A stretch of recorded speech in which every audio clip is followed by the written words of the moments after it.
Here are 11 tips or strategies to get more things done.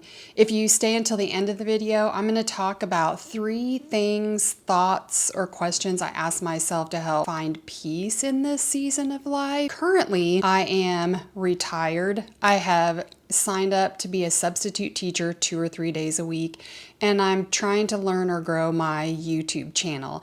As you can see, I have a new background, so I'm trying a different setting for these videos, and we'll see what resonates with everybody. Tip number 1, I feel like on the days that I'm not going to be a substitute teacher, I work from home because I am trying to do a YouTube channel, so I'm trying to make it a job. Number 1, plan ahead. Whether that is the night before or the day before or every Sunday, plan ahead. It is helpful for me to know what is coming tomorrow. Actually, we plan our meals and we plan our week on Sundays. That's kind of our family meeting and gathering time.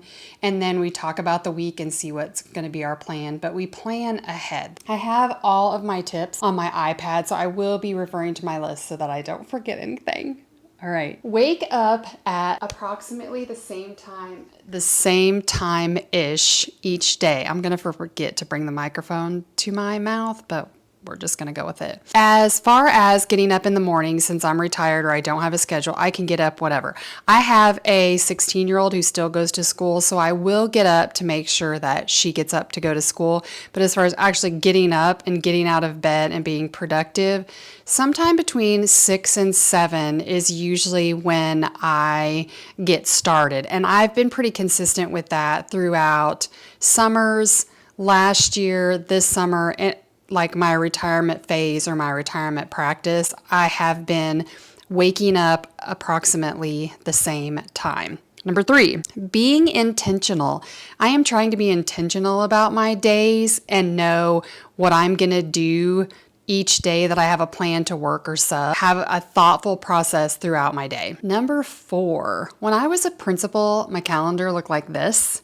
And now that I don't have this calendar, I'm hoping to block my time better. My calendar was minute by minute, half an hour by half, 15-minute increments, 10 increments, 5 increments, 5-minute increments, whatever. My calendar was packed. It was a mess. Now I've broken my day up into morning, afternoon, and night. Morning, I feel like, is waking up, having coffee, scrolling social media. I usually have a protein coffee, so I don't eat breakfast, but usually in the morning between 6 and 8 is just my time. I'm going to talk a little bit more about that at the end and finding joy. At about 8 o'clock, I start to plan my work or what my day is going to look like if I'm not substitute teaching. Therefore, from about 8 o'clock until noon, I consider that my best work time. Then I encourage you to stop and have lunch, which is actually number 6. I skipped one, but I'll come back. Number 6 is schedule a lunch break. So I do take lunch. I actually love being able to have time to fix my lunch. I don't probably spend more time eating or having lunch than I did when I was working in a school system, 30 minutes probably the most. But I do stop what I'm doing and try to eat. When I was in the school, I didn't stop what I was doing. I ate while I was doing lunch duty or while I was in a meeting, or a teacher would stop by and I would be eating my lunch. So at this point, I stop and take a lunch break. Afternoons, I feel like the block of the afternoon is for errands or getting out of the house. I go to the gym. It's before my daughter gets home. I can go run errands. I can do everything from probably about 1 o'clock until about 4 o'clock. That's what I've gauged that as. And then I have my nighttime routine when my daughter gets home, or from 4 to bedtime, where it's dinner, TV watching. So I have blocked my day as a retired person or a work from home person rather than having every single minute scheduled right now. I said that I skipped number 5. Number 5 is use timers. I have an Apple Watch and I use the timers on my Apple Watch all day long. When I sit down to start working on either a YouTube thumbnail or a video concept, I set a timer for 30 to 60 minutes so that I can keep track of how much time it's taking me to do these things in the beginning. Part of that is to see if I can get better at it. And another part of it is, am I wasting time? So I use watch timers. I use watch timers for when I use the grill, when I cook, when I work out, when I need to remember something. I use my watch timer all the time. Number 7 is up to you. Number 7 is limiting social media. Since I'm retired, I don't really have to limit social media. I could sit and be on TikTok or Instagram or Facebook or YouTube however long I want during a day. For example, people used to watch TV all the time. I don't really watch TV that much. I do spend that amount of time on my phone just purposelessly scrolling through things. You might want to limit that. It's up to you, depending on what season. If you're work from home, totally limit that. If you're retired, make that decision. This is just my opportunity to ask you to like and subscribe to this video, or if you have any comments or questions or video topics that you would like for me to try to record, I'd be happy to do that. I am currently, I think, at 731 subscribers. I've been on YouTube for 17 years. My goal is 1,000. I think if I'm more consistent, I'll get to 1,000, but if you could like and subscribe, that'd be great. The last 4. Number 8 is go outside. It is so easy to just stay in the house. I love my house and I love being home. I'm a homebody. I'm an introvert. This is natural for me. So I have to remember to go outside. It's been hard this summer because when it's super hot, this last month, I just haven't wanted to go outside. The only time I'm outside is probably when I am mowing or working in the yard. Other than that, I don't want to go outside in the heat. It's starting to cool off. Usually when school starts, you have like 5 days of 1 million degrees, and now it's starting to cool off. So I have enjoyed the evenings. I would say getting outside helps boost my spirits and boost my moods. Number 9, socializing. That goes along with getting outside, or if you're an introvert or you're a homebody, I can go a long period of time without socializing, but once a week or on the weekends, I have found that as a retired person, I have to seek that out sometimes on my own. I have to be the one to initiate or call because everybody else is still at work and they're super busy. Their lives have continued on the same path that it was when we were all working. My life is the only life that's changed significantly. I'm the one that probably needs to reach out to people. Lunches, dinners, happy hours. I do have some friends that call consistently that do want to go out a lot that I sometimes have to shut down. Socializing is probably up to me. Number 10 is having an evening routine. I think I talked about how I block my time, and from 4 o'clock to 8 o'clock or bedtime, like 4 o'clock on is my evening and kind of my night routine. My night routine is like deciding what we're going to do for dinner, being outside, talking to my kids, touching base with people who are still working or just getting home from work. I have a lot of friends that call me or we talk about the work day, just different things in the evenings or the afternoons. A nighttime routine as far as bedtime, I have really gotten bad about just social media at night.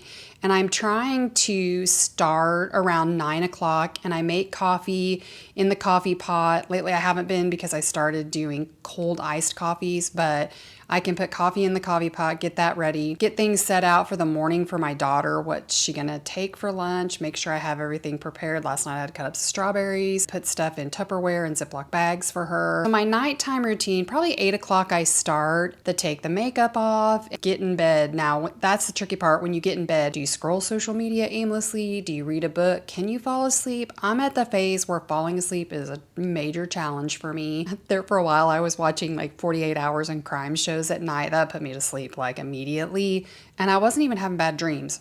As a retired person or working from home, you don't have to have a schedule. You can do whatever you want. Your schedule can be every day different. Some mornings you sleep in, some mornings my body and I just don't work that way. I have worked a schedule my whole life. I've worked in the education system for 30 years, plus I was a student until I worked in the education system, so I don't know any different. A schedule is good for me. My last, number 11, is remembering to take a day off. When I was a principal, I didn't take many days off. I worked Monday through Friday, but a lot of my work was face-to-face with people. I was doing all the work I wasn't getting done during the school day. I was doing that work at home. So Saturday and Sunday, I was still working. I wasn't really taking days off. For the last 20 years, I didn't have a day off. I'm trying to mentally prepare for those days off. If I think about this week, I am working on YouTube Monday through Friday and hopefully not on the weekend. So mentally, I am prepared to work Monday through Friday and my days off will be Saturday and Sunday. Next week, when I plan ahead, I have 2 sub days and I'll probably take 1 day off where I just do whatever I want. Scroll social media, watch TV, go to the gym, work in the yard, do nothing. I just get to do whatever I want. I get to take a day off. I'll probably take a day off and then work YouTube 2 days. I'm just trying to figure out a schedule that will work for me. All right, if you have stayed this long, here are the 3 things that are helping me through this season of life. First, I have to remember that to change my mindset about work and what I have done for 30 years isn't necessarily going to be the way I work in the future. Principal I was on from 6:30 in the morning until almost 7 or 8 at night, depending on if there were phone calls. Mentally on, physically on, and I have to adjust that mindset and realize it's okay to just sit for a little bit. It's okay to chew my food. It's okay to sit on the couch and do nothing. Changing my mindset from a professional mindset to a more relaxed mindset. That's the first thing. The second thing is being flexible. I have 11 things. I have 5 things. I have 3 things. I'm type A person. It has to go a certain way. Me doing this video with you, am I following all of these things? Am I telling you the truth? Well, I have to be flexible with myself and show myself grace, and I'm the worst person at that. I don't do a very good job showing myself grace or being flexible. If I don't want to work tomorrow, then I don't have to work tomorrow. If I want to sub tomorrow, I can sub tomorrow. I need to be at peace with doing whatever I want to do. And the last thing before I sign off is thinking about the things that bring me joy and doing more of those things. Drinking coffee in the morning, making my coffee, drinking coffee, sitting for 30 minutes, either outside on the couch, that first drink of coffee, scrolling social media, lunch brings me joy. When my daughter gets home, listening to her stories about the school day or asking her how her day was, that brings me joy. My other daughter just went off to college, and I just went with her and took her to lunch and took her to get laundry supplies. I enjoyed that, and I was present, and I was there with her, which I haven't been able to be in a lot of these years working as a principal. I bought an edger. I love edging the grass or using my edger. I hate mowing. I'll never enjoy mowing. In my whole life, I will not enjoy mowing.